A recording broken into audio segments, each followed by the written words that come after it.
Number 57, revisionary question number 19। Okay, मैं एक बात आप लोग को ये बता दूं कि कल की छुट्टी मैंने जो है वो अनाउंस करी है, पर 26 जनवरी की आपकी छुट्टी नहीं है।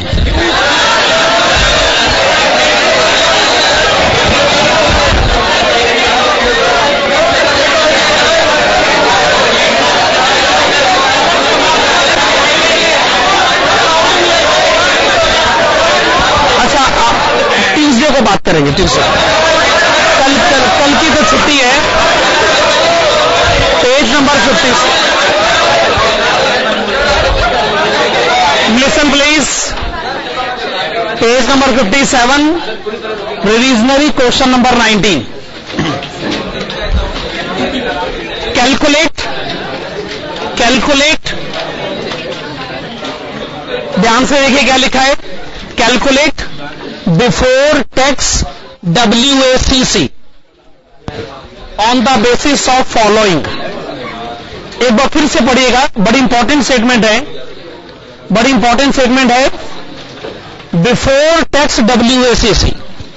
आपने WACC के बहुत सारे क्वेश्चन कर लिए हैं, पर हमेशा उसमें कैलकुलेशन आफ्टर टैक्स होती थी। ये कैलकुलेशन बिफोर टैक्स है, ठीक है ना। क्वेश्चन में पहले शेयर होल्डर्स फंड्स की डिटेल्स गिवन है, फिर बोरोड फंड्स की डिटेल्स गिवन है, एडिशनल इंफॉर्मेशन गिवन है। Equity dividend 15%, preference dividend 12%, interest on secured loan 16.25%, interest on unsecured loan is 20%, tax rate is 40%। बाकी सारी बातें ठीक हैं, पर क्वेश्चन कहता है बिफोर टैक्स WACC। हेडिंग डालेगा computation of before tax WACC, computation of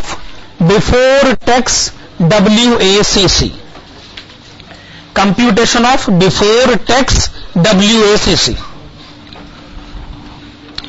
अच्छा, क्वेश्चन में मार्केट वैल्यू तो है ही नहीं, तो फिर हमें बुक वैल्यू वेट ही लेना पड़ेगा।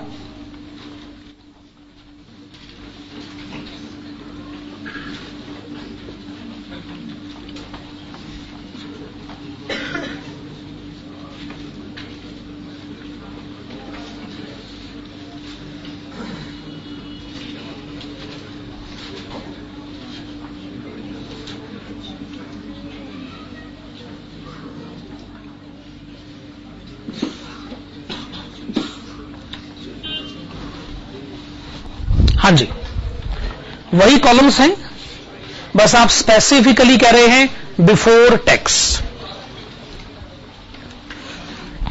सोर्स में पहले क्या लिखा जाए? Equity capital. उसके बाद क्या लिखा जाए? Preference capital. फिर क्या लिखा जाए? रिजर्व्स। रिजर्व्स के बाद क्या लिखा जाए? Secured loan. और लास्ट में क्या लिखा जाए? Unsecured loan.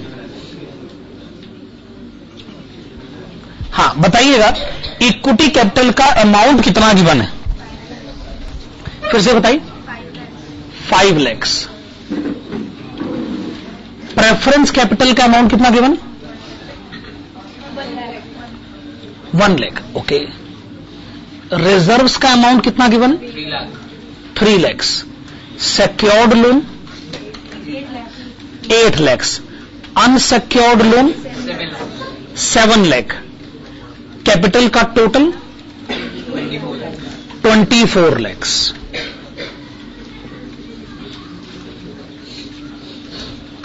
ओके, ये कैलकुलेशन तो हमारे लिए काफी सिंपल है। आइए वेट्स असाइन करें। 5/24, 1/24, 3/24, 8/24 और लास्ट में 7/24। ओके, वेट्स हमने बड़ी आसानी से बता दिए।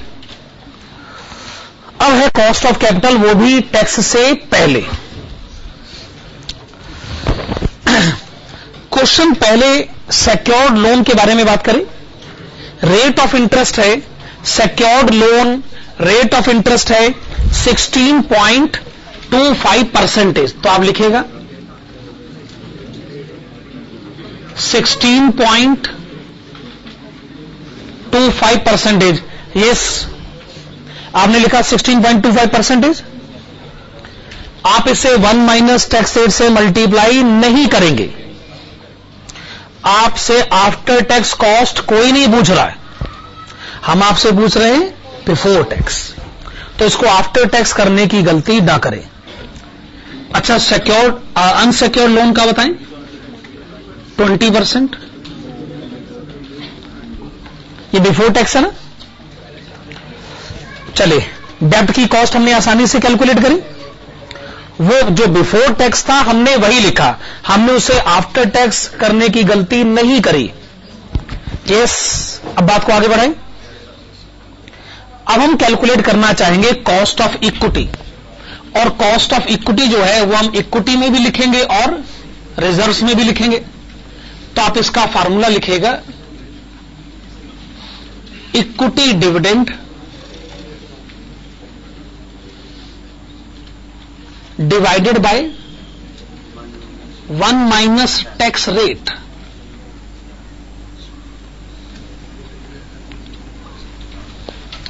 Equity dividend divided by 1 minus tax rate.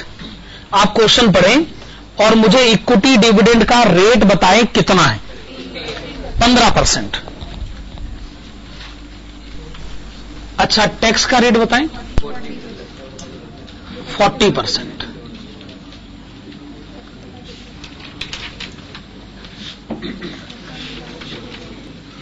%25। हाँ जी, एक बात बताइए, क्या डिविडेंड आफ्टर टैक्स इनकम में से दिया जाता है? ओके, मैंने आफ्टर टैक्स इनकम में से, लिसन, मैं आफ्टर टैक्स इनकम में से 15% डिविडेंड देना है। तो बताइए मैं टैक्स से पहले कितना कमाऊं? मैं 40% टैक्स से पहले कमाऊं कि 40% टैक्स के बाद मैं 15% डिविडेंड दे सकूं? ऑब्वियस सी बात है, अगर मैं 25 रुपए टैक्स से पहले कमाता हूं तो टैक्स के बाद तो 15 रुपए ही बचते हैं ना, अगर 40% टैक्स निकल जाए तो अगर कोई बर्डन टैक्स के बाद है 15%, तो वो बर्डन टैक्स से पहले है 25%।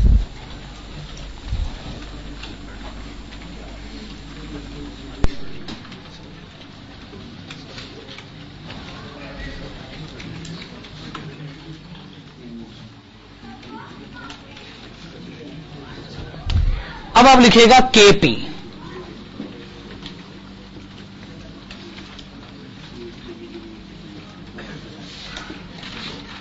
Preference dividend divided by 1 minus tax rate. आपको प्रेफरेंस डिविडेंड देना है 12%, पर प्रेफरेंस डिविडेंड देना होता है टैक्स के बाद। तो बिफोर टैक्स कितना हो गया? 20%। क्या ये कैलकुलेशन सही है? ये आप यहां पर लिखिएगा।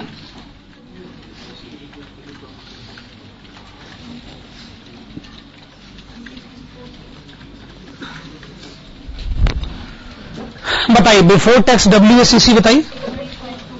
20.42%।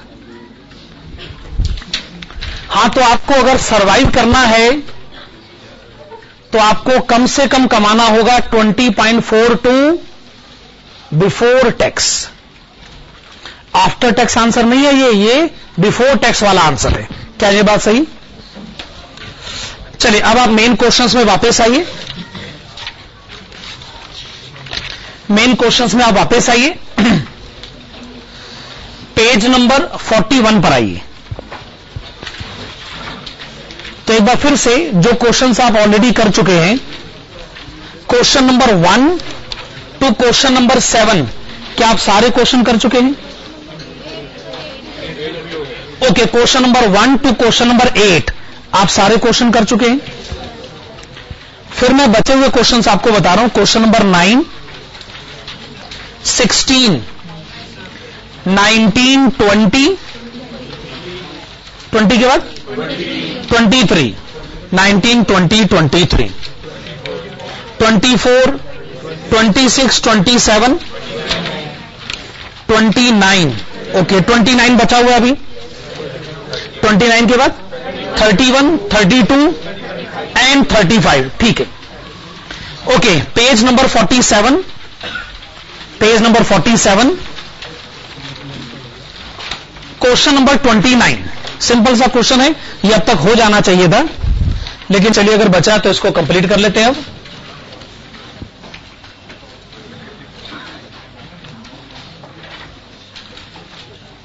Question number 29, this is on page number 47।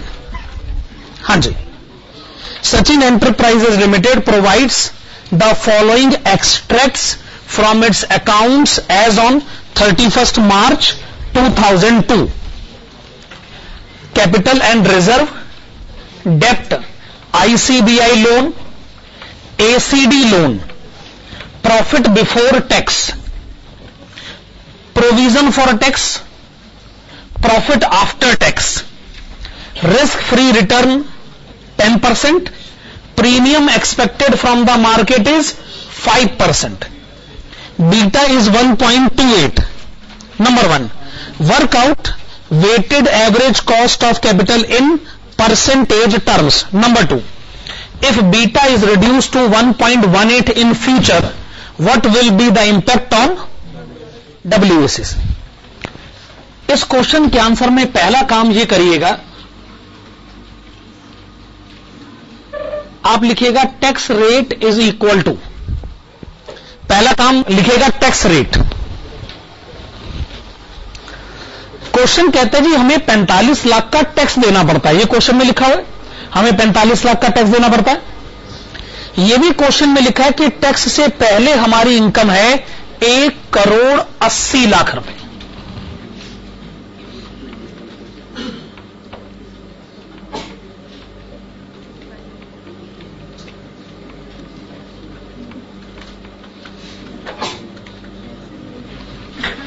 अगर हमें 1,80 लाख में से 45 लाख का टैक्स देना पड़ता है तो टैक्स का रेट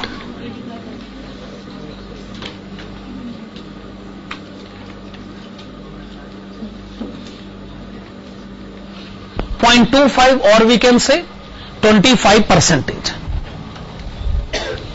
चलिए आपने टैक्स का रेट कैलकुलेट कर लिया है। अच्छा, WACC कैलकुलेट करना है तो पहले इंडिविजुअल कॉस्ट कैलकुलेट कर ले। कॉस्ट ऑफ डेप्ट, ICBI loan,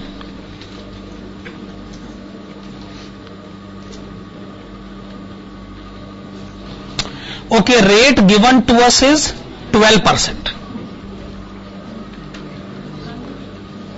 before tax, tax rate is 25%, so after tax is 9%।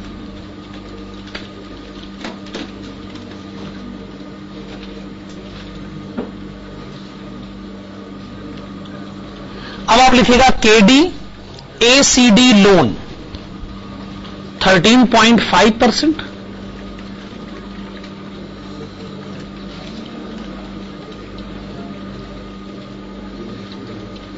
One minus tax rate कितना आ गया, फिर से बोलिए। 10.125। हाँ जी, यहां तक ठीक है। दोनों कॉस्ट ऑफ डेट की कॉस्ट आपने कैलकुलेट कर ली है। अब आप इक्विटी की कॉस्ट कैलकुलेट करेंगे और क्वेश्चन में जो इंफॉर्मेशन है वो CAPM के हिसाब से।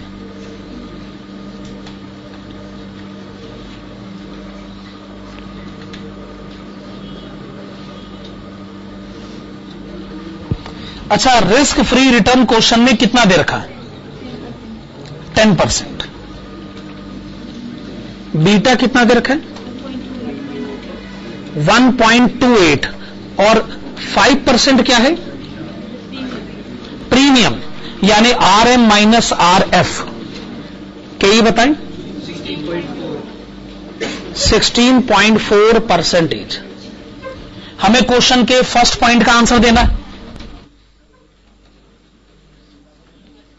ओके, फर्स्ट पॉइंट हेडिंग डालेगा कंप्यूटेशन ऑफ WACC, और मार्केट वैल्यू तो है नहीं क्वेश्चन में।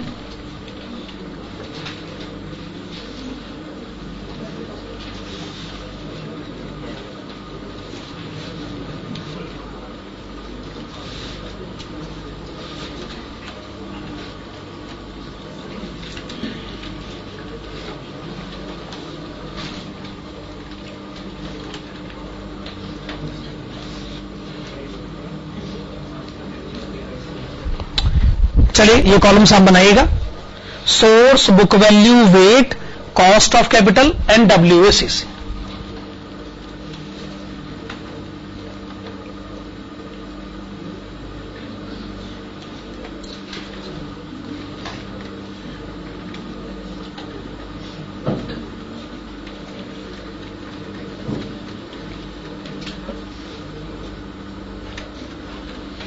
हाँ जी, equity capital, ICBI loan, ACD loan.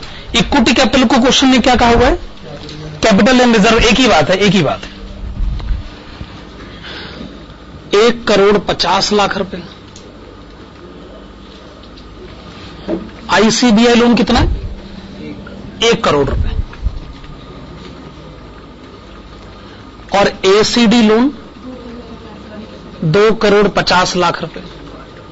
तो टोटल कैपिटल कितना लिखा जाए? 5 करोड़ रुपए।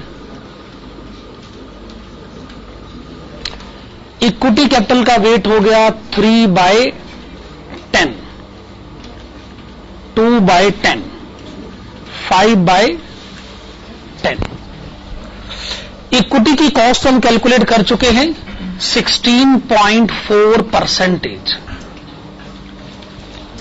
ICBI loan 9%, ACD loan 10.125%, 11.78%। चलिए आपने WACC कैलकुलेट किया 11.78%। ये कैलकुलेशन अब हमारे लिए काफी सिंपल है। क्वेश्चन के फर्स्ट पॉइंट का आंसर हो गया। अब आप इस क्वेश्चन के सेकंड पॉइंट की तरफ आइए। क्वेश्चन के सेकंड पॉइंट की तरफ आइए। वो कहते हैं अगर बीटा को 1.18 कर दिया जाए तो WACC पर क्या असर पड़ेगा? आप लिखिएगा, if beta becomes 1.18, if beta becomes 1.18, the revised WACC is computed below. If beta becomes 1.18, the revised WACC is computed below. तो आप यही कॉलम्स एक बार दोबारा से बनाइए, यही कॉलम्स आप एक बार दोबारा से बनाइए।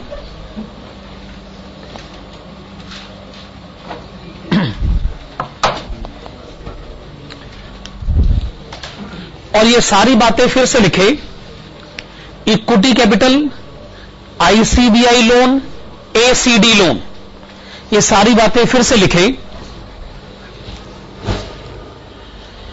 इक्विटी कैपिटल आपको लिखना है 1.5 करोड़, ICBI लोन आपको लिखना है 1 करोड़, ACD लोन आपको लिखना है 2.5 करोड़। एज इट इज वही लिखें जो आपने पहले भी लिखा था। कैपिटल का टोटल हो गया 5 करोड़, वेट हो गया 3/10, 2/10, 5/10। कॉस्ट भी इक्विटी कैपिटल को छोड़कर वही है, आईसीबीआई लोन की कॉस्ट वही है 9%, एसीडी लोन की कॉस्ट वही है 10.125%।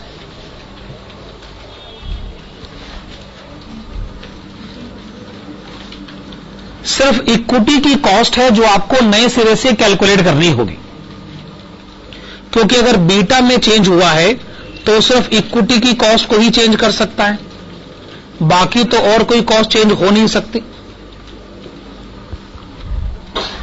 आरएफ तो वही है जो कि पहले था 10%, बीटा है 1.18 और प्रीमियम है 5%। नई सिचुएशन में कॉस्ट ऑफ इक्विटी है 15.9%। नई सिचुएशन में कॉस्ट ऑफ इक्विटी है 15.9%। ये आप यहां पर लिखिएगा।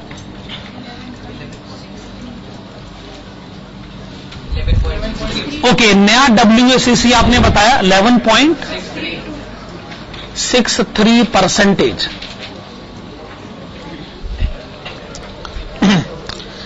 अच्छा, अभी आपने पुराना WACC कितना कैलकुलेट किया था? 11.78%। नया WACC है 11.63%। क्वेश्चन एग्जैक्टली आपसे क्या जानना चाहता है कि बताइए WACC पर क्या इंपैक्ट आएगा, तो आपको क्या लिखना चाहिए? Impact on WACC। ओके, पहले WACC था 11.78%, अब WACC है 11.63%। इंपैक्ट है 0.15%। ब्रैकेट्स में क्या लिखा जाए? डिक्रीज, और लिखा जाए फेवरेबल। कॉस्ट ऑफ कैपिटल का कम हो जाना हमेशा से फेवरेबल ही कंसिडर किया गया है। ठीक बात है ना?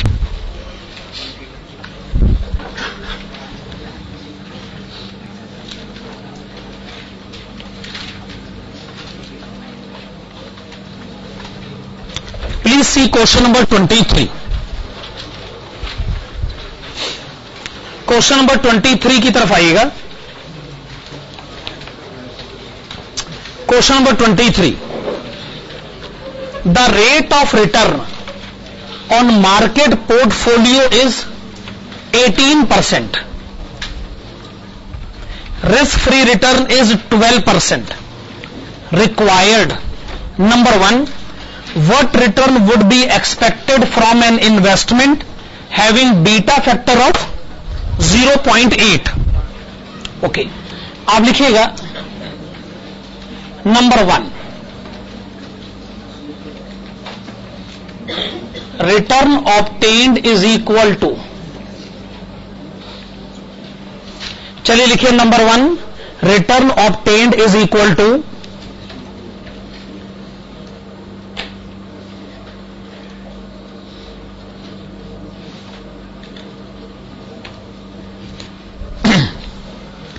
RF लिखेगा 12%,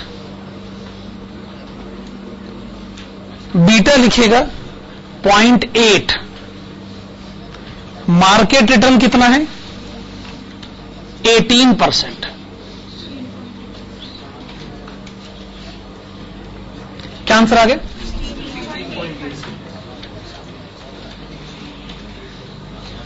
%16.8।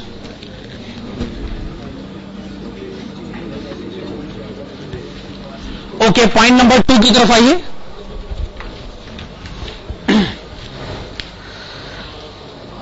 पॉइंट नंबर 2 ये कहता है कि हम ऐसी इन्वेस्टमेंट करना चाहते हैं जहां से हम 20% कमा सकें। तो बताइए उस इन्वेस्टमेंट का बीटा फैक्टर क्या होना चाहिए? क्या ये सेकंड रिक्वायरमेंट है? तो एक बार फिर से लिखेगा, return obtained is equal to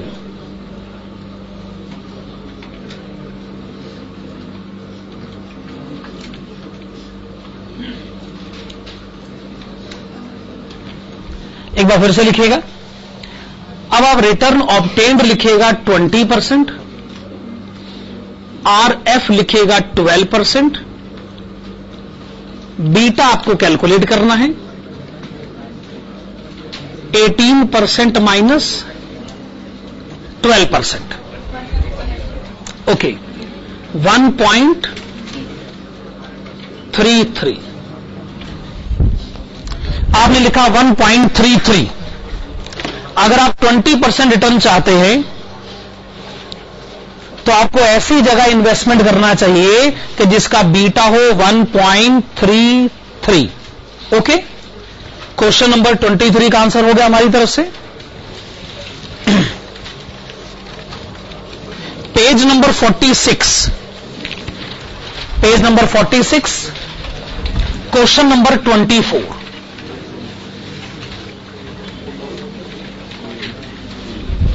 page number 46, question number 24। You are given the following information.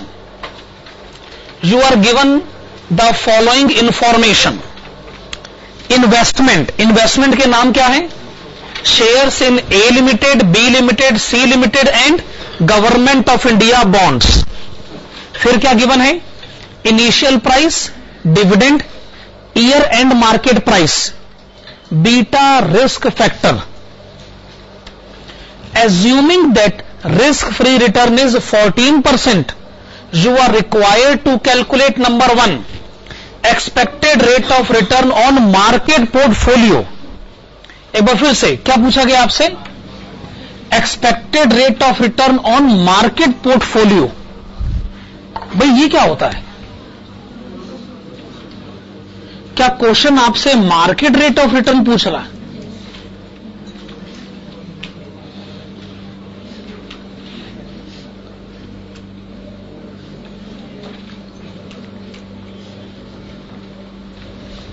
क्या क्वेश्चन आपसे RM पूछ रहा है?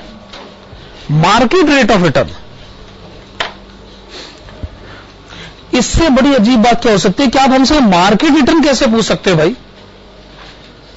जैसे अगर मैं इंडियन इन्वेस्टमेंट मार्केट के बारे में बात करूं, अगर मैं इंडियन स्टॉक मार्केट के बारे में बात करूं, आपको मालूम होना चाहिए कि उसमें करोड़ों इन्वेस्टर्स हैं। अब आप ही बताइए, कोई अगर हमसे ये पूछे कि 1 करोड़ इन्वेस्टर हैं, बताओ ये ऑन एन एवरेज कितना परसेंटेज कमाते हैं? ये बात हम कैसे बता सकते हैं? क्या स्टूडेंट इतना कैपेबल है कि वो ये भी बता सके कि मार्केट में करोड़ों इन्वेस्टर ऑन एन एवरेज कितना परसेंटेज कमाते हैं? क्या ये कैलकुलेशन भी हमारे पर्व्यू में आती?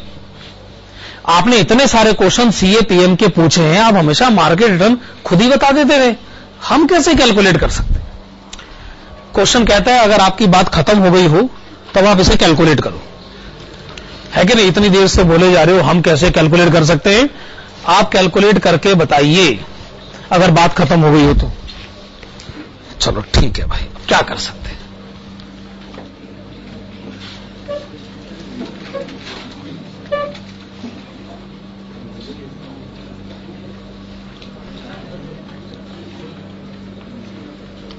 तो यूं समझ लीजिए जितने कॉलम्स क्वेश्चन में हैं वो कॉलम्स हमको भी बनाने पड़ेंगे।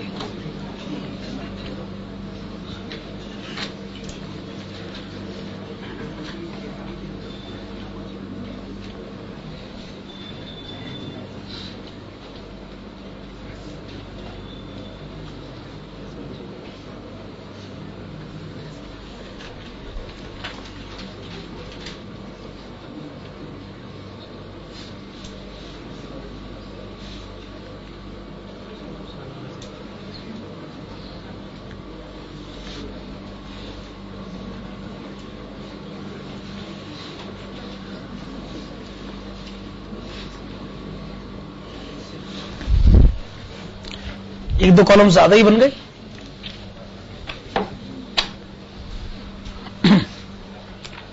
अच्छा, तो मैं ये कहने की कोशिश कर रहा हूं कि ये जो हमसे कैलकुलेशन पूछी गई है ये कैलकुलेशन अनरीजनेबल है। हालांकि हमसे पूछा गया है लेकिन हम ये तो कहेंगे ये अनरीजनेबल है। हमारे से ये उम्मीद लगाना ही गलत बात है कि हम मार्केट रिटर्न कैलकुलेट कर सकते हैं। कोशिश करके देख रहे हैं और हमें नहीं पता कि हमारी कोशिश कितनी कामयाब होगी।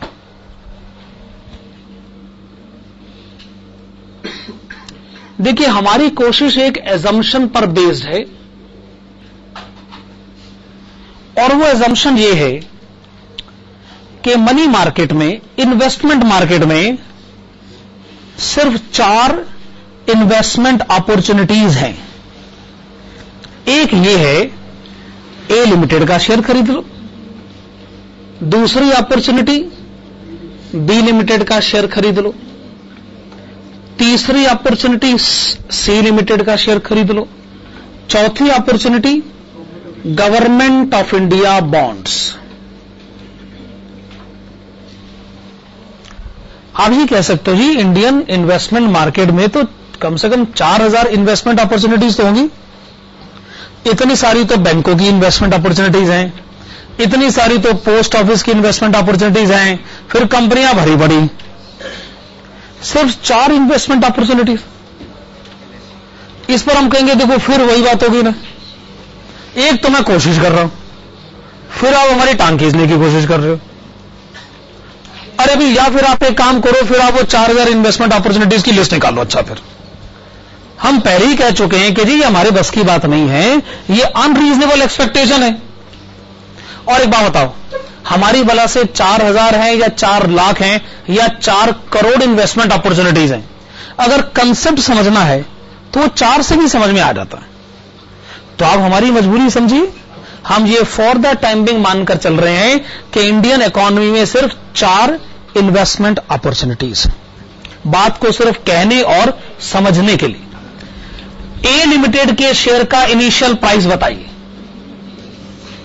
25 रुपए, बी लिमिटेड 35 रुपए, सी लिमिटेड 45 रुपए, गवर्नमेंट ऑफ इंडिया बॉन्ड्स 1000 रुपए, कुल मिलाकर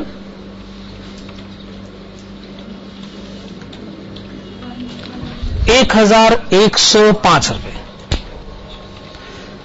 जब ये साल शुरू हुआ तो हमें पता चला, कि पूरी इंडियन पॉपुलेशन की टोटल इन्वेस्टमेंट है 1105 रुपए या फिर 1105 करोड़ रुपए या फिर 1105 अरब रुपए। मेरे ख्याल से मैं बात को सही ढंग से कहने की कोशिश कर रहा हूं। टोटल इन्वेस्टमेंट है 1105 रुपए। सवाल ये उठता है, साल भर में इंडियन पब्लिक को मिला क्या मिला? ये इन्वेस्टमेंट करके क्या मिला? डिविडेंड मिला। कितना मिला? 2 रुपए, 2 रुपए, 2 रुपए और 140 रुपए।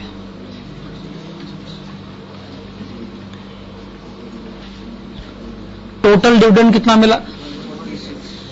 146 रुपए। ओके। साल के आखिर में मार्केट प्राइस कितना है? 50, 60, 135 और 1005 रुपए, कुल मिलाकर 1250।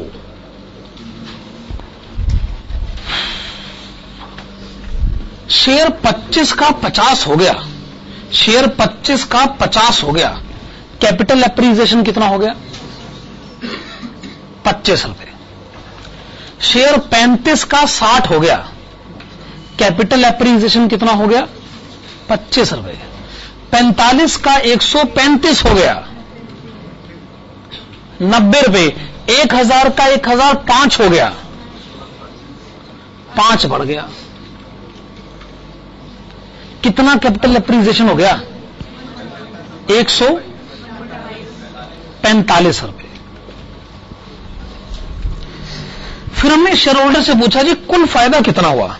कहता जी एक तो 2 रुपए का डिविडेंड मिला, 25 का कैपिटल एप्रिसिएशन हुआ, तो रिटर्न हो गया 27, 2 जमा 25 27, 2 जमा 90 92, 140 और 5 145, 235। 91। अच्छा, लेकिन हम क्या कैलकुलेट करना चाहते हैं? RM। ओके, इंडियन पब्लिक ने टोटल कितना फायदा अपने आप को पहुंचाया पूरे साल में? 291 का। इंडियन पब्लिक ने शुरू में इन्वेस्टमेंट कितनी करी थी? 1105 रुपए।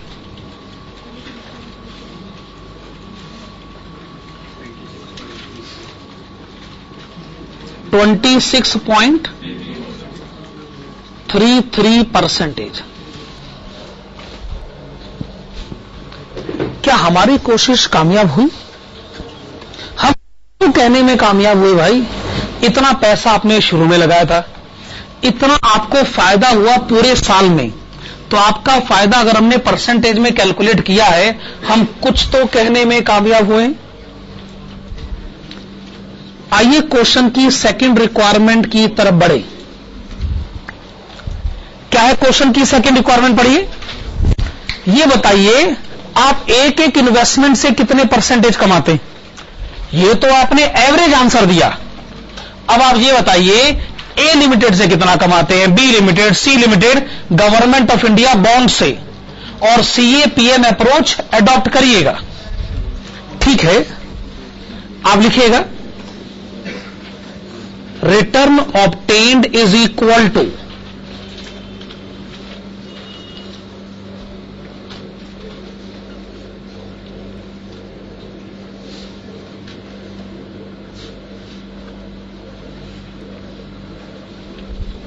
ठीक है।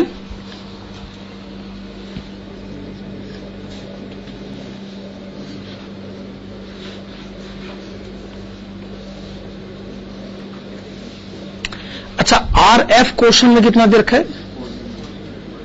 14%। बीटा क्वेश्चन में कितना दे रखा है? 0.8। RM आपने कितना कैलकुलेट किया? 26.33%। आंसर बताएं, फिर से बताएं। 23.86%।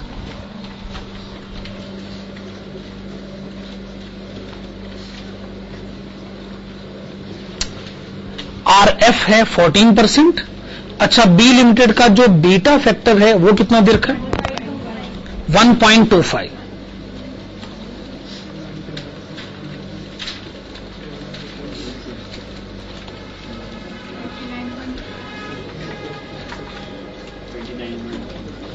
$29.41।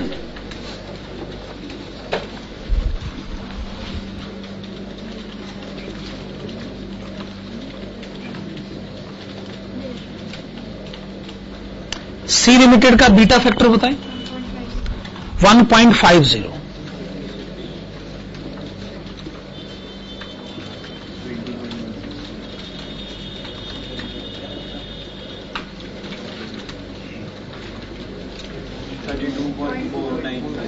%32.50।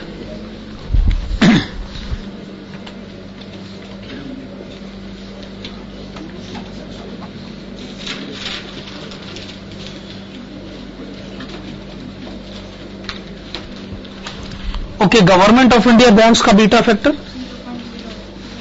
0.01।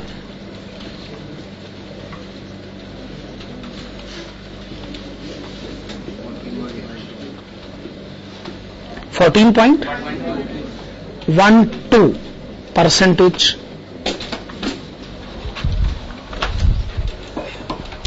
%14.12%।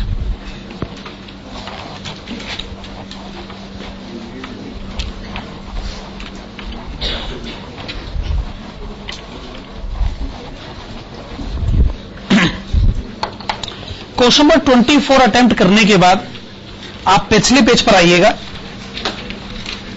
क्वेश्चन नंबर 19 पढ़िएगा। Please see question number 19. Page number 45, question number 19. A company has 12.5% debt capital of rupees 2000 crores. Equity capital of rupees 500 crores. Reserves and surplus of rupees 7500 crores. The return on tax-free government bonds is 11%. Beta is 1.06. Market rate is 18%. Tax rate is 30%. Net operating profit after tax of the company is rupees 2000 crores. और last में question क्या कहता है? Compute EVA. अच्छा, अब एक काम करिए, क्वेश्चन नंबर 20 पढ़िए. EVA तो हम जानते नहीं ना क्या होता है, तो फिर अब तुम इसका आंसर दे नहीं सकते. छोड़ो इस क्वेश्चन को. क्वेश्चन नंबर 20 पढ़ो फिर. Consider a firm. Question number 20 पढ़िए. Consider a firm that has existing assets in which it has capital invested of rupees 100 crore. The after tax operating income on assets in place is rupees 15 crores. The company has cost of capital of 10%. Estimate economic value added EVA of the firm.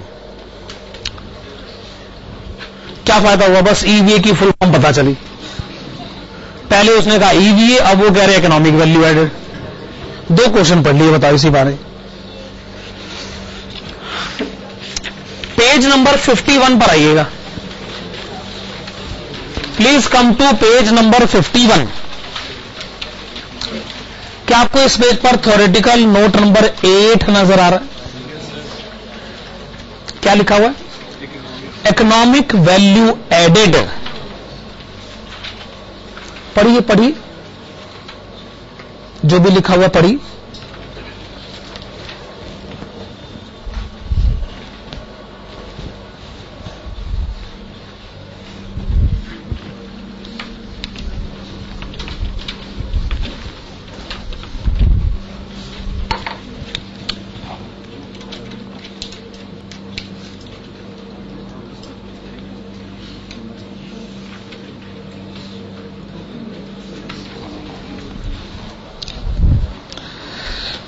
बहुत ज्यादा मुश्किल या लेंदी explanation नहीं, बड़ी सीधी सी बात कही गई. चलिए एक काम करते हैं, क्वेश्चन नंबर 20 एक बार फिर से पढ़ें. पेज नंबर 45 पर वापस आ जाइए. क्वेश्चन नंबर 20 एक बार फिर से पढ़ लेते हैं. Consider a firm that has existing assets in which it has capital invested of rupees 100 crore. The after-tax operating income on assets in place is rupees 15 crores. The company has cost of capital of 10%. Estimate economic value added of the firm. तो आप एक काम करिए, आप लिखिएगा EVA is equal to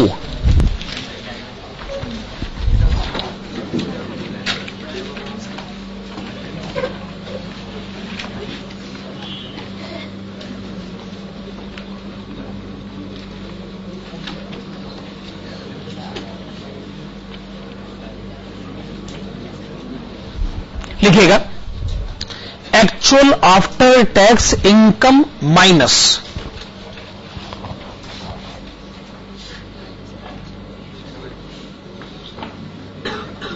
minimum earning for survival.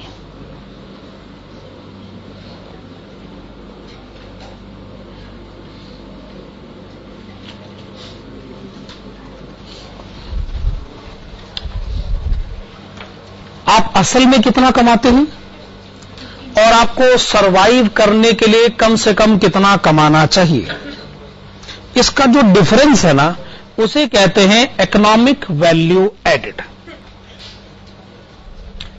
इस question में लिखा है कि आपकी एक्चुअल इनकम है रुपीज 15 करोड़. यानी आप जो बिजनेस करते हैं, आपने उस बिजनेस से कमाया है 15 करोड़ रुपए.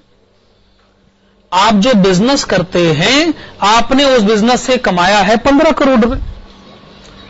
लेकिन बिजनेस में कैपिटल कितना लगा? फिर से बताइए, 100 करोड़ रुपए।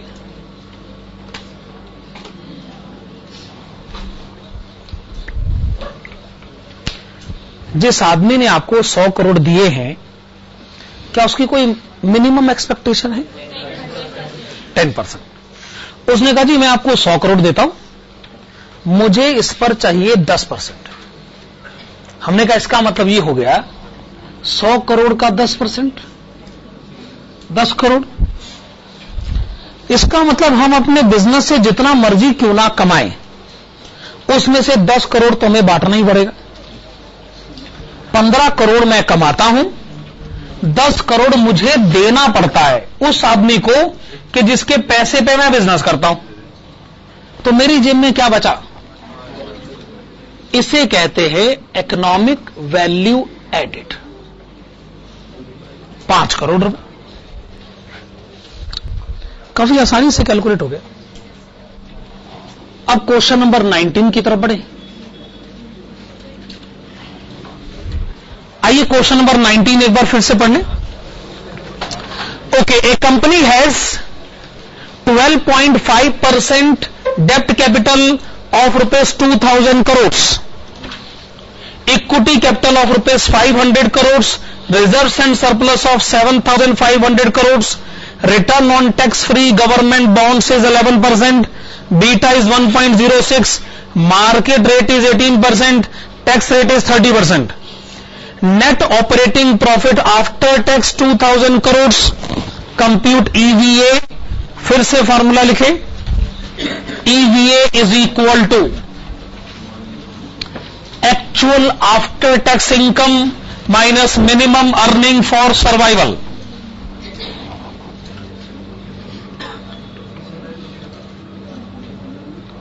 बताइए क्वेश्चन में एक्चुअल आफ्टर टैक्स इनकम कितनी लिखी है?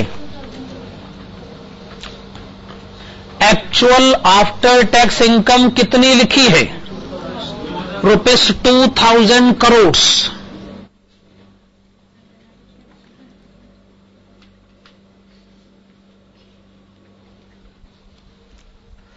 $2000 करोड़ में से एक हिस्सा आपको बांटना होगा। कितना हिस्सा बांटना होगा यही तो हमको पता करना है। अच्छा बताइए, आपके बिजनेस में कैपिटल कितना है? 10,000 करोड़ रुपए।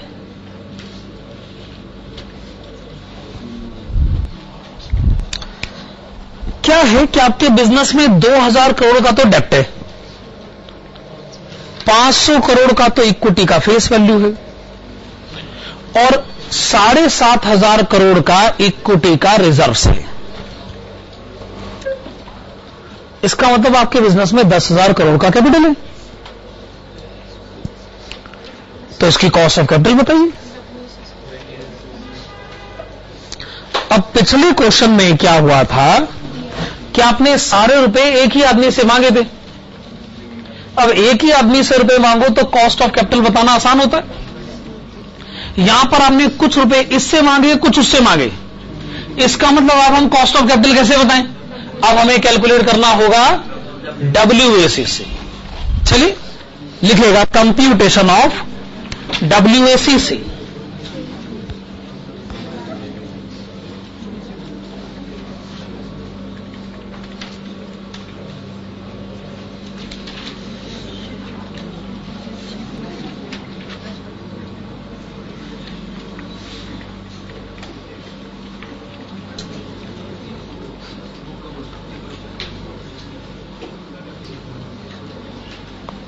चलिए आइए WAC कैलकुलेट कर लेते हैं। तो आपके बिजनेस में इक्विटी कैपिटल की जो फेस वैल्यू है वो है 500 करोड़ रुपए। अच्छा, जो रिजर्व्स की फेस वैल्यू है वो है 7,500 करोड़ रुपए। अच्छा, जो डेप्ट कैपिटल है वो आपके बिजनेस में है 2,000 करोड़ रुपए। तो आपके बिजनेस में टोटल कैपिटल हो गया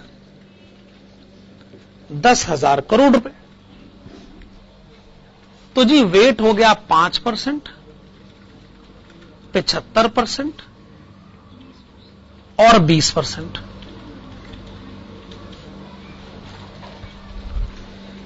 इक्विटी शेयर होल्डर कहता है कि मेरी एक्सपेक्टेशन के लिए ना तो आप CAPM अप्रोच अडॉप्ट कर लो।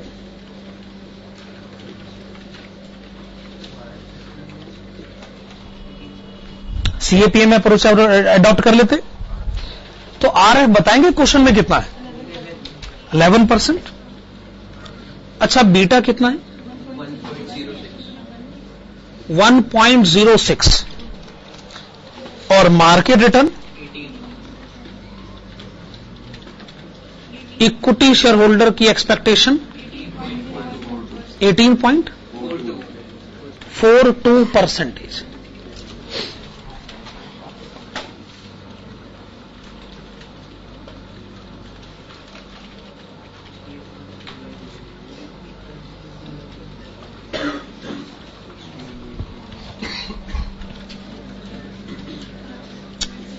कॉस्ट ऑफ डेप्ट वैसे कितना है? 12.5% बिफोर टैक्स। टैक्स का रेट 30%। तो आफ्टर टैक्स बताएं? 8.75। आप लिखें 8.75%। 16.49%।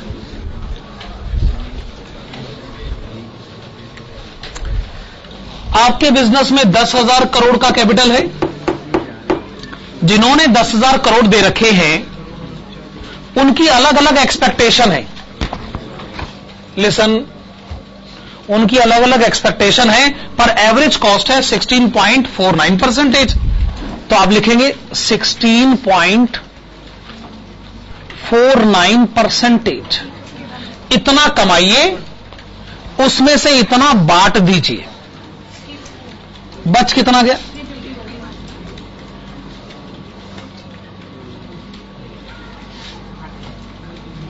351 crore.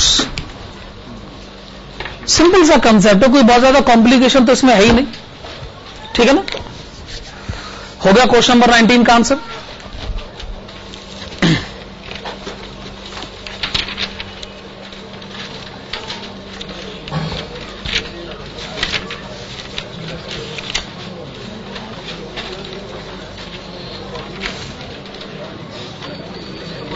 Okay, page number 48, page number 48, question number 31।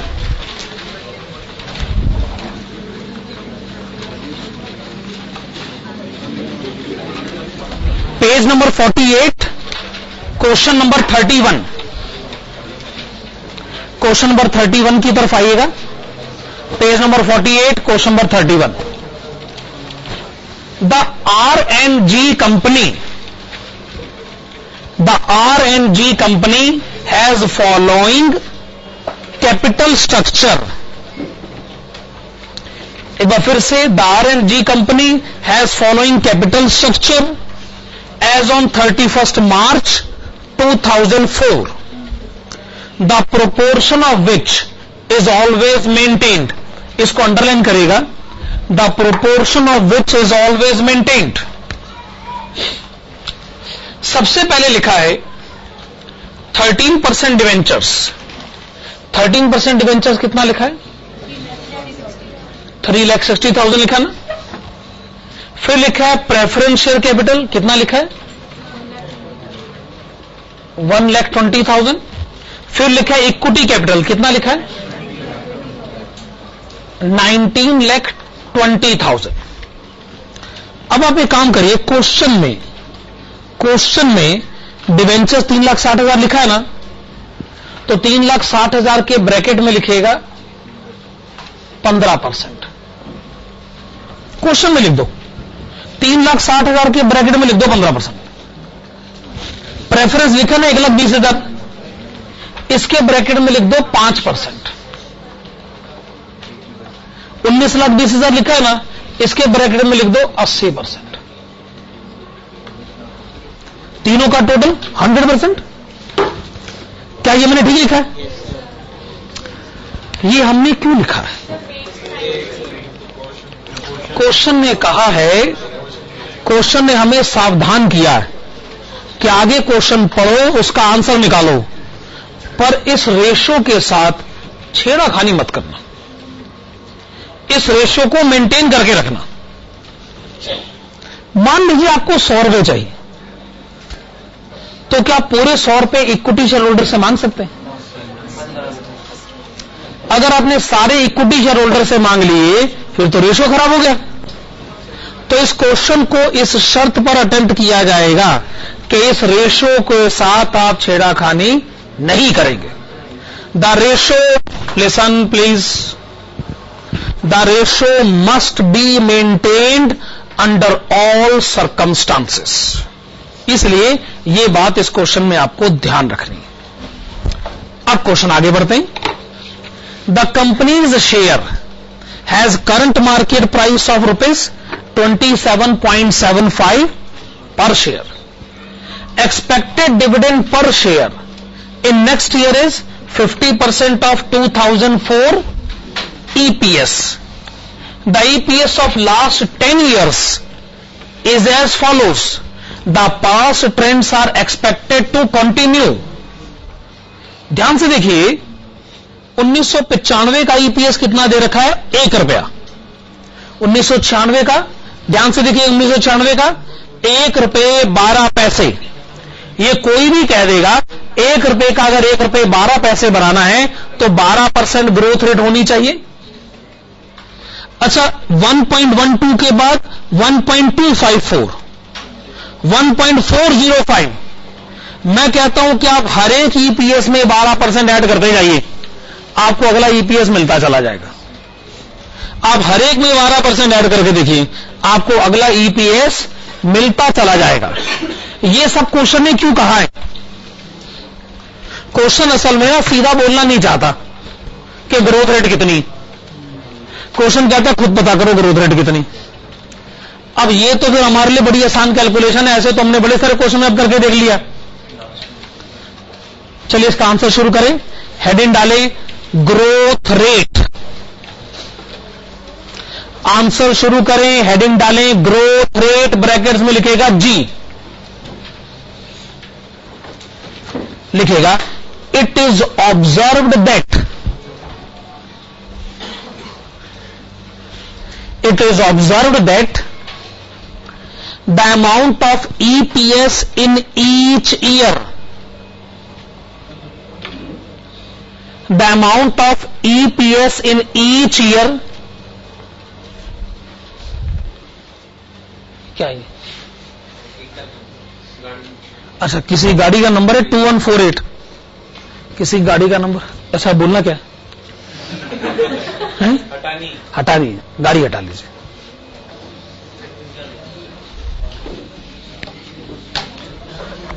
क्या लिखा आपने? It is observe that the amount of EPS in each year is 12% more than, is 12% more than the EPS of 12% more than the EPS of the preceding year. The preceding year. क्या ये statement valid है? हर साल का EPS पिछले साल के मुकाबले 12% ज्यादा है। Therefore, the growth rate in dividend, the growth rate in dividend is 12%.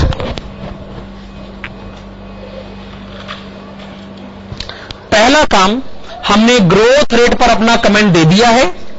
Observation की मदद से हमें पता चला है कि ग्रोथ रेट है 12%। अब क्वेश्चन को आगे पढ़ना शुरू करें। The company can issue, question को पढ़िए, the company can issue 14% new debentures the debenture is currently selling at ₹98, face value ₹100. The new preference share can be issued at net price of ₹9.80, face value ₹10, paying dividend of ₹1.20 per share. Tax rate is 50%. Number 1, calculate after tax cost A of new debt and new preference share capital, B of ordinary equity, assuming new equity comes from retained earning. तो आइए answer शुरू करते हैं. Number 1 A. चलिए first point का answer दिया जाए, उसमें ए पॉइंट का आंसर दिया जाए. हमसे पूछा गया है नए डेप्ट की कॉस्ट बताएं. आप लिखिएगा के डी ब्रैकेट में लिखिएगा न्यू.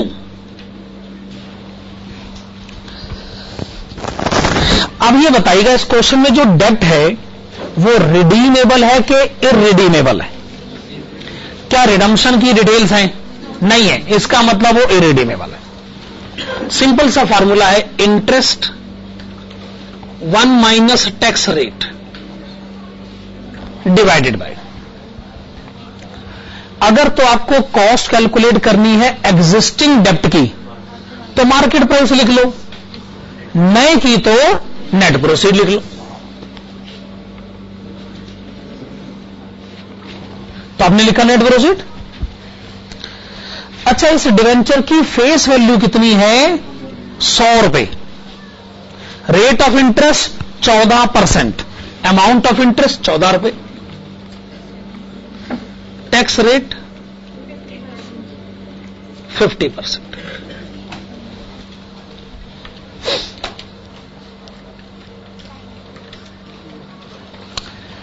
अब आगे की बात सुनिए.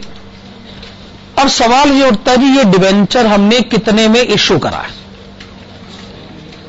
क्वेश्चन ने कुछ नहीं कहा हुआ. मान लीजिए हमने डिवेंचर 100 में इश्यू करा है, लेकिन अभी लिखेगा मत, पहले मेरी बात सुन लीजिए. मान लीजिए डिवेंचर हमने ₹100 में इश्यू किया. अच्छा, 14/100 is 14%, 50% tax saved, cost is 7%. Cost is 7%. पर उसके लिए आपको यह मानना पड़ेगा कि नया डिवेंचर आपने ₹100 में इश्यू करा है. तो आंसर 7% है, हम भी मानते. पर मैंने सुना है आपका पुराना डिवेंचर बाजार में ₹98 में बिक रहा है. तो नया डिवेंचर 100 में इश्यू कर लोगे? मुश्किल काम नहीं. तो क्या करें फिर? नया डिवेंचर भी 98 में इश्यू करें. सिक्के का दूसरा पहलू हमें बताया जा रहा है कि जी पुराना डिवेंचर का तो रेट ऑफ इंटरेस्ट 13% है. अगर उसका मार्केट प्राइस 98 है तो उसका रेट ऑफ इंटरेस्ट भी 13% है. आपने तो नया डिवेंचर 14% के रेट पर इश्यू करने की बात कही है. तो क्या यह हो सकता है कि इसका इश्यू प्राइस 100 ही रहे, पब्लिक ₹100 के रेट पर खरीद ले? Quite possible. करना क्या है बताओ? नया डिवेंचर 100 में इश्यू करना है या 98 में इश्यू करवाना है? मेरे को उससे कोई फर्क नहीं पड़ता, क्योंकि दोनों आंसर सही हैं, क्योंकि दोनों आंसर आपके असम्पशन पर बेस है. क्या है कि कई बार रेट ऑफ इंटरेस्ट हो सकता है इन्वेस्टर के पॉइंट ऑफ व्यू से फेवरेबल हो ही ना. हम लोग क्या है, स्टॉक मार्केट कंडीशन को इतना बेहतर थोड़ी समझते हैं. इसलिए आपका आंसर आपके असम्पशन पर जाएगा. इसलिए मैंने कहा था भी इसको लिखना मत, पहले हम इस बात पर अपनी सोच जो है वो तय कर ले कि हमने आंसर को किस दिशा में लेके जाना. 98 पे इश्यू करवा दें, ठीक है. अब कॉस्ट ऑफ कैपिटल बताएं. नीचे लिखें it is assumed that new debenture will be issued it is assumed that new debenture will be issued at existing market price. New debenture will be issued at existing market price of rupees 98.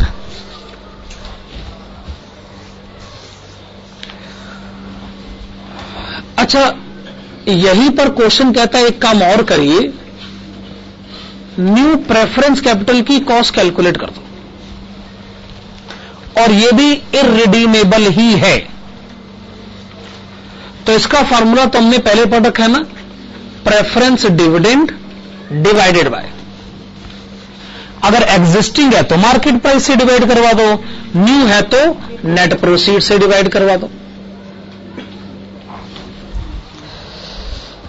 ये सबसे आसान है क्योंकि इसमें clear cut information है। Dividend 1 रुपये 20 पैसे और नेट प्रोसीड 9 रुपये 80 पैसे, सीधा लिखा हुआ।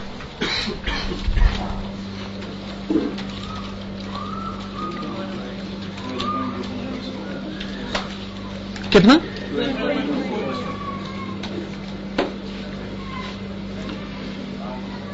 12.24%। फर्स्ट पॉइंट के ए पॉइंट का आंसर हो गया। अब आप फर्स्ट पॉइंट के बी पॉइंट पर आइए। वो कहते हैं कि कॉस्ट ऑफ इक्विटी कैलकुलेट करो।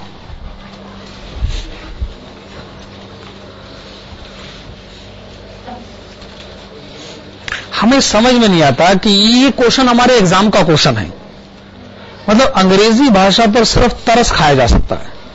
देखो क्या कहता है, calculate cost of equity assuming that new equity comes from retained earnings.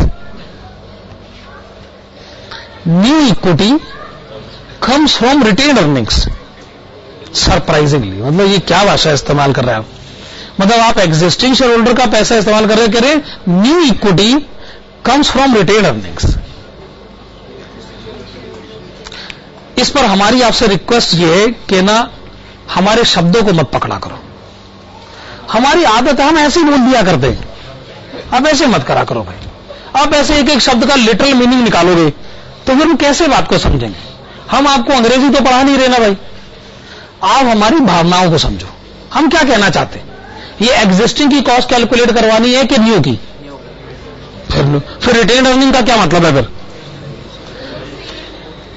वो कहते हैं कि देखो भैया रिटेन्ड अर्निंग का पैसा लगना है, इसका मतलब आपसे कॉस्ट ऑफ इक्विटी पूछा जा रहा है एग्जिस्टिंग का। भैया अब अगर ऐसी अंग्रेजी भाषा है तो इसका हम क्या कर सकते हैं? हमारे पास ना हर समस्या का हल नहीं है। अब इसकी लैंग्वेज भी मैं नहीं बदल सकता। समस्या होती है कि नहीं होती? मैं आपको बताता हूं, ये अंग्रेजी भाषा को लेकर ना हम बड़ी बड़ी समस्याओं में घिर जाते हैं। एक बार क्या हुआ, मैं विदेश में गया हुआ था, तो फॉरेन कंट्री। तो क्या हुआ कि वहां मैंने, आप बात को जाते सुन लो, बीच में टोकोगे तो इसका मतलब जो है, जो वक्ता जो है ना, फिर उसको भी दर्द होता।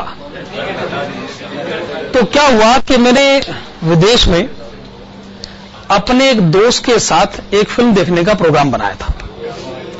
हुआ ये कि तय ये हुआ कि सिनेमा हॉल के बाहर मिलेंगे। 2 टिकट्स मेरे पास थी।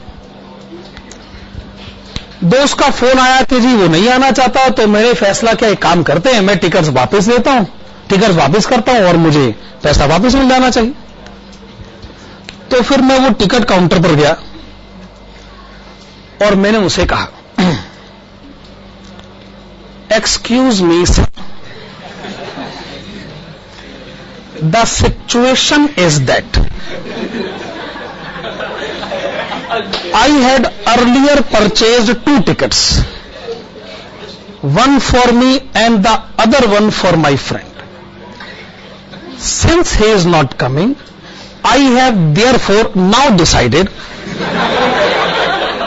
to return both the tickets and get back my money.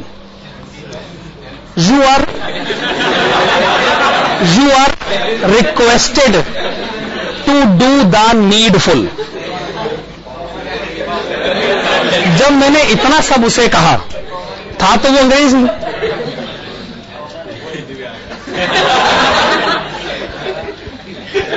ये सुनने वालों का सही तरीका नहीं, इस तरीके से नहीं सुना जाता है ना। तो जब मैंने उससे इतना सब सुनाया तो कहता जी मुझे, उसने कुछ ऐसे बोला कि मुझे समझ में नहीं आ रहा। उसने कुछ ऐसा कहने की कोशिश करी, I don't understand what are you saying, I can't understand what are you saying, ऐसे पता नहीं क्या बोल रहा था, समझ नहीं आया मेरे। वैसे में यह अंग्रेजी बोल रहा है कि फ्रेंच में बात कर रहा है। ऐसे तो हम लोग अंग्रेजी नहीं बोलते भाई। अच्छा, मैंने एक बार फिर कोशिश करी। मैंने कहा I find it hard to understand why you are not able to understand what I am saying. At the best, I am speaking in very plain and simple English language, and that too grammatically correct. I therefore consider the fact that you should understand what I am speaking. You get it from here. I'm not able to understand that also.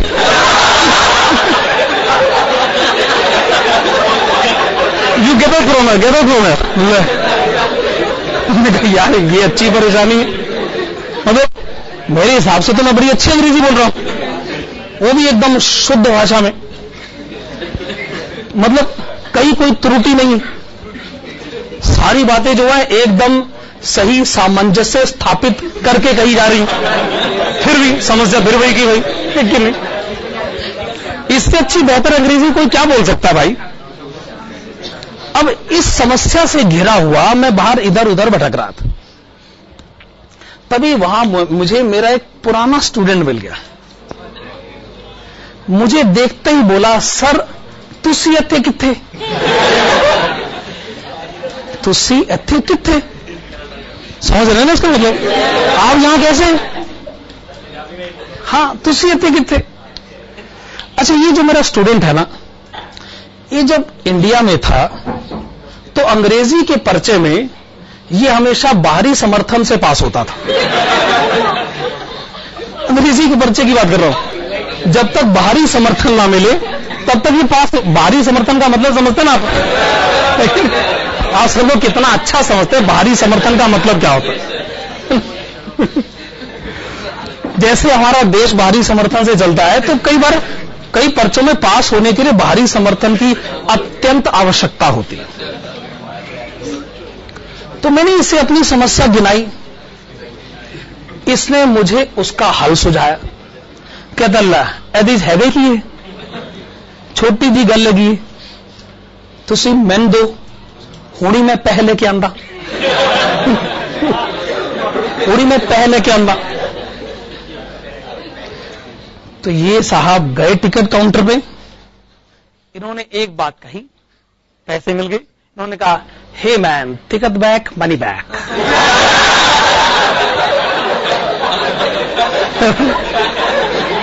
बस पैसे आ गए। मैं हैरान हूं कितनी आसानी से पैसे आ गए, बताओ। और जो मैंने इतना लंबा चौड़ा पैराग्राफ लिखा था उसका क्या बताओ।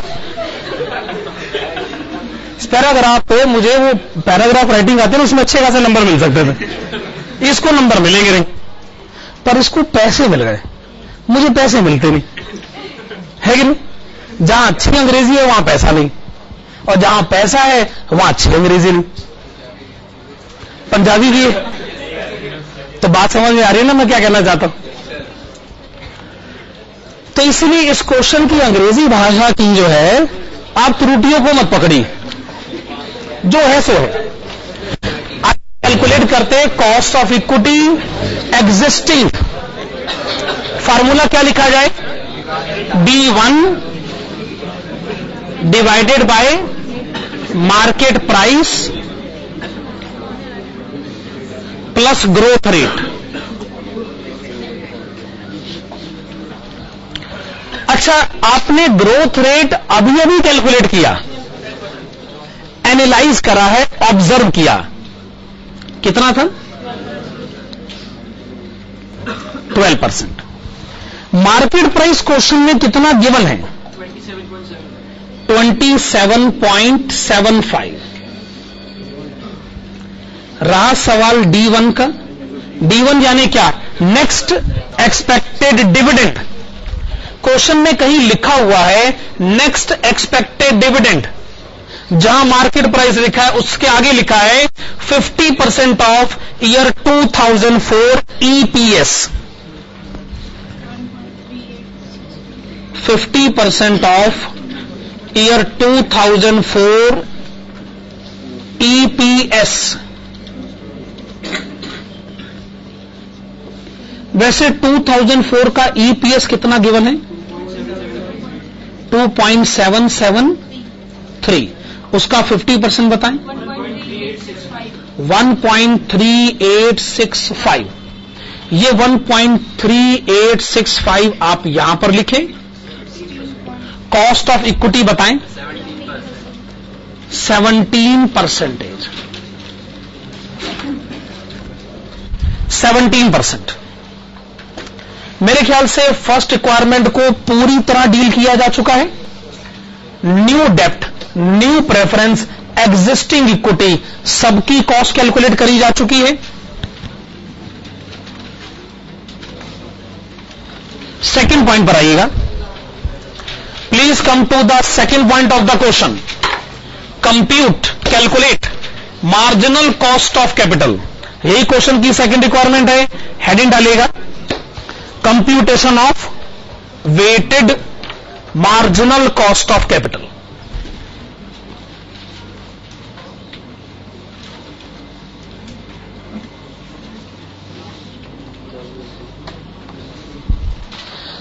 अब तक जब हम marginal cost of capital calculate करते थे तो हम बुक वैल्यू का कॉलम बनाते थे ना।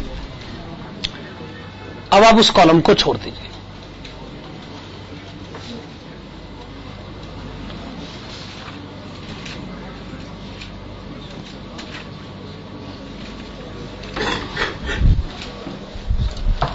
बुक वैल्यू के बगैर आप WMCC कैलकुलेट कर लेंगे? जिन क्वेश्चंस में बुक वैल्यू गिवन होता भी था, आप बुक वैल्यू की मदद से करते क्या थे? वेट निकालते। अगर हम आपको डायरेक्टली वेट बता दे तो बुक वैल्यू की जरूरत नहीं। अच्छा एक बात बताओ, पूरे क्वेश्चन में नए प्रोजेक्ट में कितने पैसे चाहिए ये लिखा कहां हुआ? कहीं लिखा ही? हाँ जी, आप लिखिएगा न्यू डेप्ट, new preference and retained earning.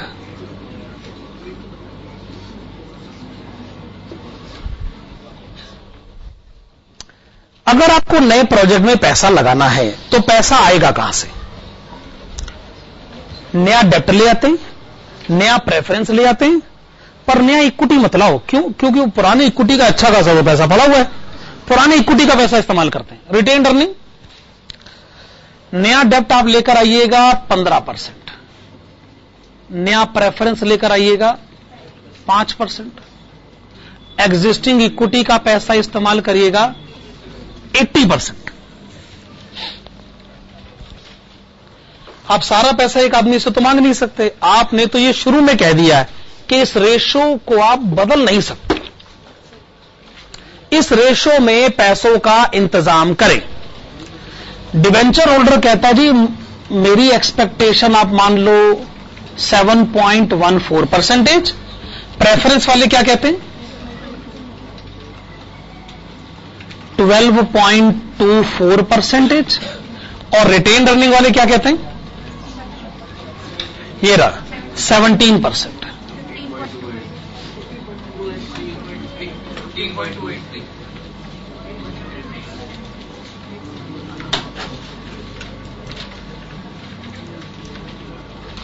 %15.28%. So this is the perfect answer to this question. और हमें बात पता चली जी बुक वैल्यू के बगैर भी कैलकुलेशन करी जा सकती। अगर आप हमें वेट बता दो ना तो फिर हमें बुक वैल्यू की जरूरत भी नहीं। फर्स्ट पॉइंट का आंसर हो गया, सेकंड पॉइंट का आंसर हो गया। Come to the third point of the question. Third point बहुत इंपॉर्टेंट है, सबसे ज्यादा कॉम्प्रिहेंसिव पॉइंट यही है, पॉइंट नंबर 3। चलिए आइए पॉइंट नंबर 3 पढ़ना शुरू करते। How much can be spent for capital investment before new ordinary shares must be sold? Assume that retained earning available for next year's investment are 50% of 2004 earning. तो इस calculation को सबसे ध्यान से समझने की जरूरत है। आप लिखिएगा retained earning per share is equal to, explanation है ये, बहुत इंपॉर्टेंट है, ध्यान से दिखेगा। Retained earning per share, question ने खुद कहा है कि जो 2004 का ईपीएस है ना, उसका 50% अगर डिविडेंड होगा तो 50% रिटेन्ड अर्निंग भी होगा, ये लिखा है क्वेश्चन में। So this is 50% of 2004 EPS. तो same amount 1.3865, this is retained earning per share, retained earning per share. फिर आप लिखिएगा टोटल रिटेन्ड अर्निंग्स, आपने लिखा टोटल रिटेन्ड अर्निंग्स। वैसे इक्विटी शेयर्स कितने हैं? 2 lakh. Retained earning per share 1.3865, total retained earnings 2,77,300। ये कोई कैलकुलेशन मुश्किल तो नहीं है ना? अब आप इस बात को बहुत ध्यान से सुनेगा, इसके ऊपर पूरा ये आंसर डिपेंडेंट है। मैं रिटेन्ड अर्निंग के पैसे को इस्तेमाल करना चाहता हूं और इसे इस्तेमाल करके मैं किसी इन्वेस्टमेंट में पैसा लगाना चाहता हूं। तो बताइए रिटेन्ड अर्निंग यानी एग्जिस्टिंग शेयर होल्डर के इतने रुपयों को इस्तेमाल करके मैं कितने रुपयों की इन्वेस्टमेंट कर सकता हूं? एग्जिस्टिंग शेयर होल्डर के इतने रुपयों को इस्तेमाल करके मैं कितने रुपयों की इन्वेस्टमेंट कर सकता हूं? सोचिए, इसके ऊपर आंसर डिपेंडेंट है।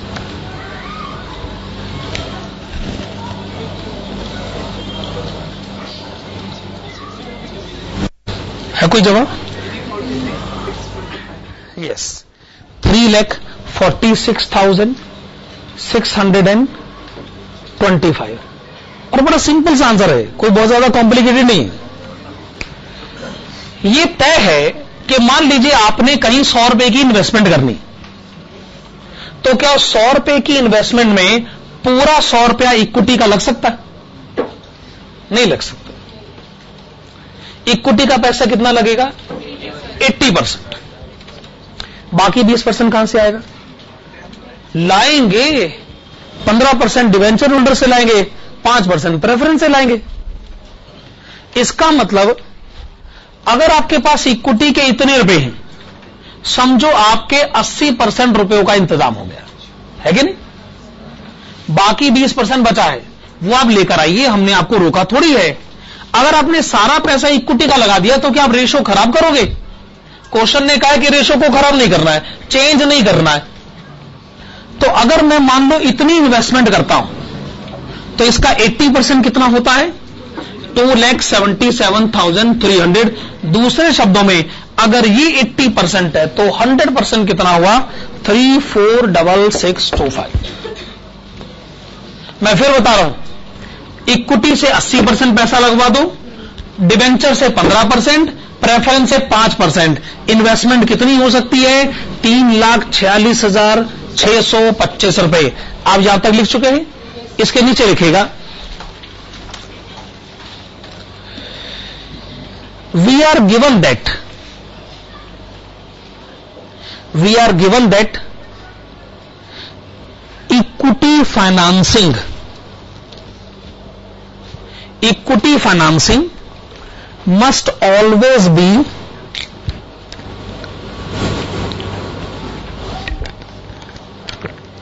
must always be 80% of total funds. Must always be 80% of total funds. Full stop. Hence, with available equity funds, hence with available equity funds of rupees 2,77,300, comma, the maximum investment that can be made, the maximum investment that can be made is, the maximum investment that can be made is rupees 2,77,300 divided by 80%. That is rupees 3,46,625. अभी भी जवाब आया नहीं है, बस एक point और discuss करना है, फिर जवाब आ जाएगा। मान लीजिए आपको रुपए इससे ज्यादा चाहिए, थोड़े रुपए कम पड़ रहे हैं। अगर आपको इससे ज्यादा रुपए चाहिए तब आपको क्या करना होगा? आपको रुपए इससे ज्यादा चाहिए, अब आपको क्या करना होगा? थोड़ा कोशिश करिए। हाँ, क्यों नहीं इक्विटी शेयर की इश्यू करने होंगे? क्योंकि इतने रुपए तक इक्विटी का इतना पैसा लग जाएगा, ये पैसा एग्जिस्टिंग शेयर होल्डर का है। इतने लेवल पर एग्जिस्टिंग शेयर होल्डर कहेगा जी आपने तो मेरे सारे पैसे लगा दिए, अब मेरी जेब हो गई है खाली। हमने कहा आपकी जेब खाली हो गई, लेकिन हमको तो और रुपए चाहिए। अब एग्जिस्टिंग कहेगा मैं क्या कर सकता हूं, जाओ फिर अब तो नए से मांगो, मेरा तो सारा पैसा लगा दिया आपने। अब सवाल पड़ी, how much capital investment, how much can be spent for capital investment before new ordinary share must be issued. कहना चाहता है क्वेश्चन, नए इक्विटी शेयर इश्यू करने की नौबत नहीं आनी चाहिए। हम नए इक्विटी शेयर इश्यू करने तक नहीं पहुंचना चाहते हैं, हम एग्जिस्टिंग शेयर होल्डर के पैसे से ही काम चलाना चाहते हैं। तो बताइए मैक्सिमम कितने रुपयों की इन्वेस्टमेंट हो सकती है? 3,46,625 रुपए। अगर आपका इससे ज्यादा इन्वेस्टमेंट करने का इरादा है, आपको नए इक्विटी शेयर इश्यू करने ही होंगे। क्या ये बात सही? सिर्फ एग्जिस्टिंग शेयर होल्डर का पैसा इस्तेमाल करने का इरादा है तो इससे ज्यादा बड़ी इन्वेस्टमेंट करने का इरादा छोड़ दीजिए। लिखेगा Therefore, maximum investment of rupees 3,46,625 can be made before the issue of new equity shares, before the issue of new equity shares। Last point की तरफ आएगा। What will be the marginal cost of capital, cost of fund raised in excess of the amount calculated in part 3rd if the company can sell new ordinary shares to net rupees 20 per share, the cost of debt and preference capital is constant। सवाल यह है, हमें रुपए जी अब इससे ज्यादा चाहिए, अब फैसला हो गया इससे ज्यादा चाहिए, तो बताइए जो रुपए से ज्यादा चाहिए उसकी मार्जिनल कॉस्ट कितनी। हमने कहा वो तो ठीक है, लेकिन ध्यान रखिएगा अगर रुपए से ज्यादा चाहिए तो नया इक्विटी शेयर इशू करना होगा, या यूं कहे तो अब सब कुछ ही नया होगा। आपने अभी अभी तो नया डेप्ट, नया प्रेफरेंस पर पुराने इक्विटी से काम चलाया, अब आप पुराने इक्विटी को भी भूल जाओ, अब तीनों नए हो जाएंगे फिर। क्या जी बात सही? लिखिए इस बात को। If the requirement of funds, if the requirement of funds is more than 3,46,625,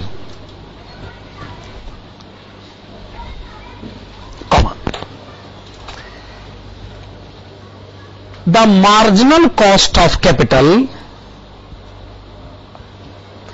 marginal cost of capital of excess fund requirement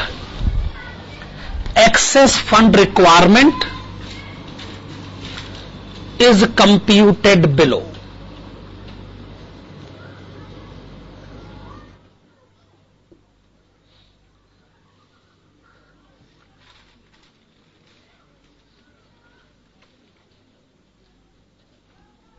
फिर से ये कॉलम से बनाइएगा।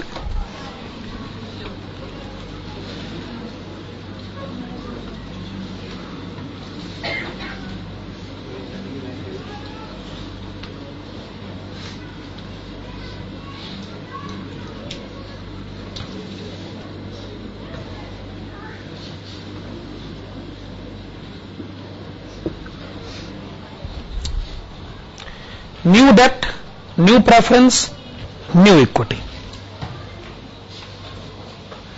अब आप इस आंसर से कंपेयर कर रहे हैं, यहां कम से कम इक्विटी तो एग्जिस्टिंग था, अब तो इक्विटी भी नहीं आ गया क्योंकि पुरानी इक्विटी का पैसा तो खर्च हो गया सारा।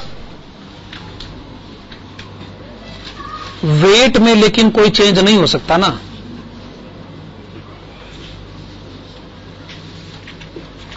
नया डेप्ट कहेगा जी मेरी कॉस्ट तो आप कैलकुलेट कर चुके,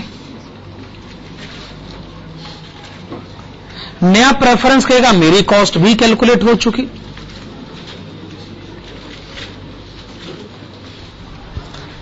लेकिन नए इक्विटी की कॉस्ट तो कैलकुलेट करनी होगी।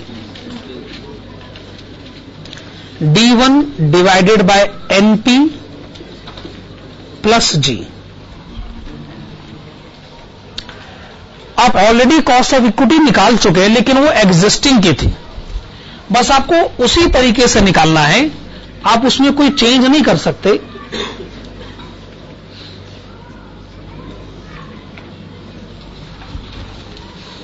D1 और ग्रोथ रेट में तो आप कोई चेंज कर ही नहीं सकते।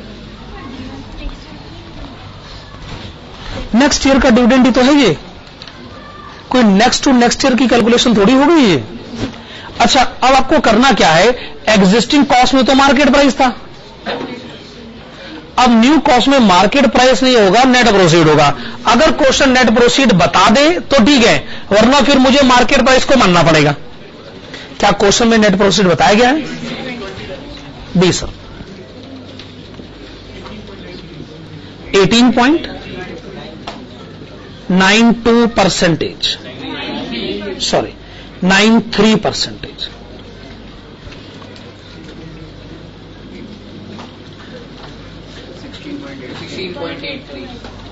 16.83%, 16.83%। क्वेश्चन नंबर 31 का आंसर हो गया। चलिए, उम्मीद है कि अगली क्लास में ये चैप्टर हो जाएगा। लिसन प्लीज, एक मिनट। हाँ, कल की तो छुट्टी है, कल क्लास नहीं होगी, क्लास अब सीधा ट्यूसडे को है। लिसन प्लीज, थ्योरी के बारे में बड़े सारे स्टूडेंट पूछते हैं। मैं आपको बताना चाहूंगा, आपके एग्जाम में जो 16 नंबर की थ्योरी आनी है, उसमें से सिर्फ 2 चैप्टर अगर आप प्रिपेयर कर लेते हैं तो पूरी थ्योरी कवर होगी। सिर्फ 2 चैप्टर, कॉस्टिंग में 1 और एफएम में 1। प्रैक्टिकल इस बुक में से आएगा, इसकी कोई गारंटी नहीं, पर थ्योरी की लगभग गारंटी है कि जी यही है, हमेशा से पूछी जाती रही है, अब भी पूछी जाएगी। 2 चैप्टर हैं 10-10 पेज के, मेरे ख्याल से थ्योरी की प्रॉब्लम यहां जाके सॉल्व होती। एफएम में आपको जो चैप्टर प्रिपेयर करना है वो आपकी बुक का लास्ट चैप्टर है, introduction to financial management and types of financing. 10 page है कुल मिलाकर, इसी में से थ्योरी आएगी। और कॉस्टिंग में एक चैप्टर है, इंट्रोडक्शन टू कॉस्ट अकाउंटिंग, उसी में से थ्योरी आएगी। आपको बाकी थ्योरी जनरली पढ़ के जानी, और जो थ्योरी आपको सीरियसली प्रिपेयर करके जानी है वो एफएम का एक चैप्टर, कॉस्टिंग का एक चैप्टर, और दोनों के चैप्टर का नाम क्या है, वहां इंट्रोडक्शन टू कॉस्ट अकाउंटिंग या introduction to financial management. Theory की गारंटी है भाई, प्रैक्टिकल की कोई गारंटी नहीं।